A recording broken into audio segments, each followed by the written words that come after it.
ಸಾಧ್ಯತೆ ಇದೆ. ಸೊ ಇದ್ರ ಬಗ್ಗೆ ನಮಗೇನು ಐಡಿಯಾ ಹಳೆ ವಿಡಿಯೋ ಇದು ಅಂತ ಹೇಳ್ತಾ ಇರುವಂಥದ್ದು. ಅದು ಹಳೇದಂದರೆ ಈಗ ಅದು 8 ವರ್ಷ ಹಿಂದೆ ಇದ್ದೇನೆ ನಾನು ಅಲ್ಲಿ ಬೆಲ್ಗಾಮಲ್ಲಿ. ಮುಜುಗರ ಸಹಜವಾಗಿ ತಂದಿದೆ, ಸಾಕಷ್ಟು ಮುಜುಗರ ಆಗಿದೆ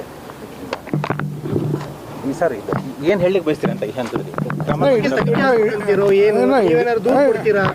ನೋ ಅದ್ರ ಬಗ್ಗೆ ನಾವು ಅಡ್ವೊಕೇಟ್ ಮಾತಾಡಿ ನಾವು ಇದು ಕ್ರಮ ತಗೊಳ್ತೀವಿ. ಇದು ನಮಗೆ ಶಾಕಿಂಗ್, ಇಟ್ಸ್ ಆಲ್ ಫ್ಯಾಬ್ರಿಕೇಟೆಡ್, ಸುಳ್ಳು ಇದು.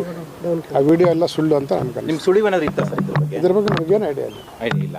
ಯಾವಾಗ ಆಗಿರೋದು ಇದು, ಯಾವಾಗ ಮಾಡಿರೋದು ಗೊತ್ತಿಲ್ಲ. ಆಗಿದ್ರೆ ನನಗೆ ಗೊತ್ತಾಗಲ್ಲ. ಇದ್ರ ಬಗ್ಗೆ ತನಿಖೆ ಆಗ್ಬೇಕಂತೀರಾ? ತನಿಖೆ ಆಗಬೇಕು. ಈಗ ಗೃಹ ಸಚಿವರನ್ನ ಭೇಟಿ ಮಾಡಕ್ಕೆ ಬಂದಿದ್ದೀರಾ ಸರ್, ಏನು ಹೇಳಲಿಕ್ಕೆ ಬಯಸ್ತೀರಾ ಅವ್ರಿಗೆ?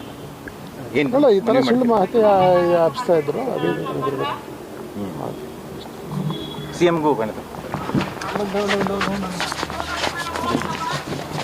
ಸಾಧ್ಯತೆ ಇದೆ. ಸೊ ಇದ್ರ ಬಗ್ಗೆ ನಮಗೇನು ಐಡಿಯಾ ಹಳೆ ವಿಡಿಯೋ ಇದು ಅಂತ ಹೇಳ್ತಾ ಇರುವಂಥದ್ದು. ಅದು ಹಳೇದಂದರೆ ಈಗ ಅದು 8 ವರ್ಷ ಹಿಂದೆ ಇದ್ದೇನೆ ನಾನು ಅಲ್ಲಿ ಬೆಲ್ಗಾಮಲ್ಲಿ. ಮುಜುಗರ ಸಹಜವಾಗಿ ತಂದಿದೆ, ಸಾಕಷ್ಟು ಮುಜುಗರ ಆಗಿದೆ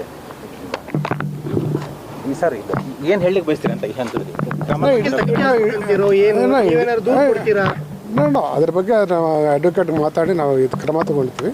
ಇದು ನಮಗೆ ಶಾಕಿಂಗ್, ಇಟ್ಸ್ ಆಲ್ ಫ್ಯಾಬ್ರಿಕೇಟೆಡ್, ಸುಳ್ಳು ಇದು. ಆ ವಿಡಿಯೋ ಎಲ್ಲ ಸುಳ್ಳು ಅಂತ ಅನ್ಕೊಂಡು. ನಿಮ್ಮ ಸುಳಿವು ಏನಾದರೂ ಇತ್ತಾ ಸರ್ ಇದ್ರ ಬಗ್ಗೆ ನಮಗೇನು ಐಡಿಯಾ ಇಲ್ಲ. ಐಡಿಯಾ ಇಲ್ಲ. ಯಾವಾಗ ಆಗಿರೋದು ಇದು, ಯಾವಾಗ ಮಾಡಿರೋದು? ಗೊತ್ತಿಲ್ಲ. ಆಗಿದ್ರೆ ನನಗೆ ಗೊತ್ತಾಗಲ್ಲ. ಇದ್ರ ಬಗ್ಗೆ ತನಿಖೆ ಆಗ್ಬೇಕಂತೀರಾ? ತನಿಖೆ ಆಗಬೇಕು. ಈಗ ಗೃಹ ಸಚಿವರನ್ನ ಭೇಟಿ ಮಾಡಕ್ಕೆ ಬಂದಿದ್ದೀರಾ ಸರ್, ಏನು ಹೇಳಲಿಕ್ಕೆ ಬಯಸ್ತೀರಾ ಅವ್ರಿಗೆ? ಅಲ್ಲ, ಈ ಥರ ಸುಳ್ಳು ಮಾಹಿತಿ ಹಬ್ಸ್ತಾ ಇದ್ರು, ಅದು CMಗೂ ಕಾಣುತ್ತೆ.